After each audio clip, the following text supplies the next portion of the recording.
Let's talk about something we all think about, but never actually say out loud. Rent. That moment when the rent check clears, it's like your bank account physically winces and the universe decides to throw in a passive-aggressive, "You're still renting?" just to mess with you. You open your banking app, you see that huge number vanish, and boom, instant shame spiral. Like, congrats, you're just paying someone else's mortgage. Hope you enjoy never owning anything. Why are you like this?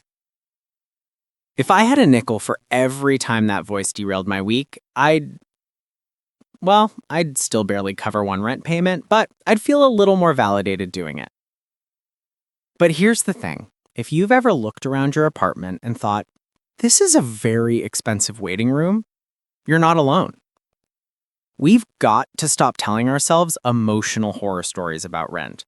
It's time for a hard reset. Obviously, this isn't investment advice. That little voice in your head, the one screaming about how much rent you've thrown away over the years, it actually has a name. The Sunk Cost Fallacy. Sounds like something from a college econ class I definitely didn't pass, but here's the gist. You feel trapped by the money you already spend, so you rush into a decision that makes even less sense just to justify it.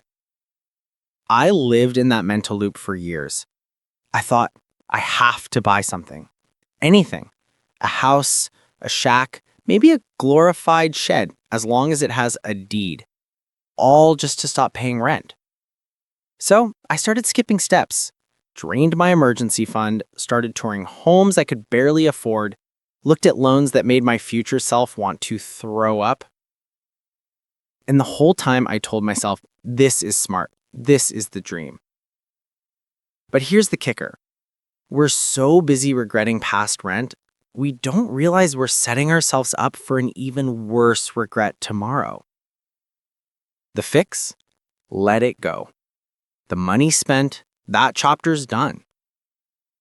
Your new job isn't to punish yourself, it's to get clear.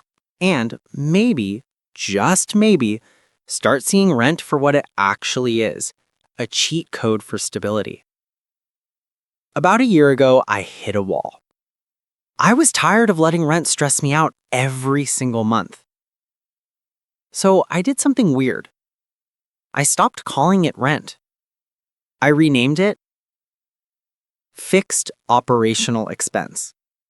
I know, nerdy, like startup founder who brings a whiteboard to dates nerdy, but stay with me. It worked. It turned rent from this emotional trigger into a calm monthly subscription to peace of mind. Here's what you're actually paying for when you pay rent. Sorry. OpEx. First, total predictability. The number is the same every month. That's not just comforting, it's strategic.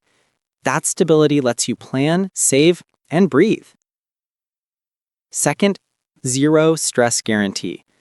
If your furnace explodes in the middle of winter, that is not your $10,000 crisis. That is a landlord problem, and I salute their courage. And third, time protection. Your weekends should be for brunch and naps, not crawling under your sink trying to fix a mystery leak with a YouTube tutorial and prayer.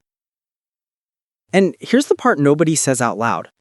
Your landlord bought the chaos. You're just leasing the calm.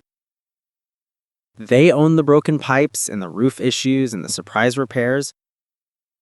You're paying to avoid those variables. And the most financially disciplined thing you can do right now is use that stability to stock your cash and buy yourself options. Rushing to buy a house just to stop renting is like saying, I hate this clean, reliable leased car.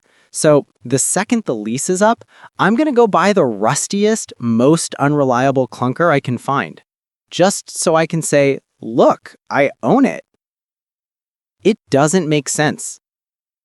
You should only buy when you've got a buffer, a real stress-tested cash buffer that lets you ride out those chaotic early years of homeownership without panicking every time a bill shows up. Here's how I break it down. Bucket 1, the down payment buffer. This is the obvious one. Save for it aggressively. Bucket 2, the fixer tax reserve. This is the secret weapon. While you're renting, save 1% of your target home's value every year in a separate, untouchable account. So if you're eyeing a $500,000 house, that's $5,000 a year, about $416 a month. That's your cushion, your I got this fund for the stuff no one warns you about. Turns out, patience is a system. The day I stopped obsessing over the rent I'd already paid was the same day I started building the safety net I actually needed. And you know what? That safety net feels way better than panic ever did. So here's the real talk. Renting isn't a failure. It's not a holding cell. It's a strategy. You're not just paying for a roof over your head. You're paying for stability, peace, and freedom from the chaos of unexpected disasters. You're buying time, clarity, predictability. So stop letting the sunk cost lie mess with your head. Start seeing your rent for what it is, a monthly investment in your emotional stability. And hey, if you want to build the small habits that actually grow those savings buckets, check out our first video on the $5 a day habit. It's all about tiny routines that stack up to something big and shockingly effective. Thanks for hanging out today. Hit that subscribe button for more talk about money, psychology, and modern life. I'll catch you next time. This content is for informational and entertainment purposes. It is not financial, legal, or investment advice. No licensed financial advisors were involved in its creation. Portions of this content may have been generated or assisted by AI. Always do your own research before making financial decisions.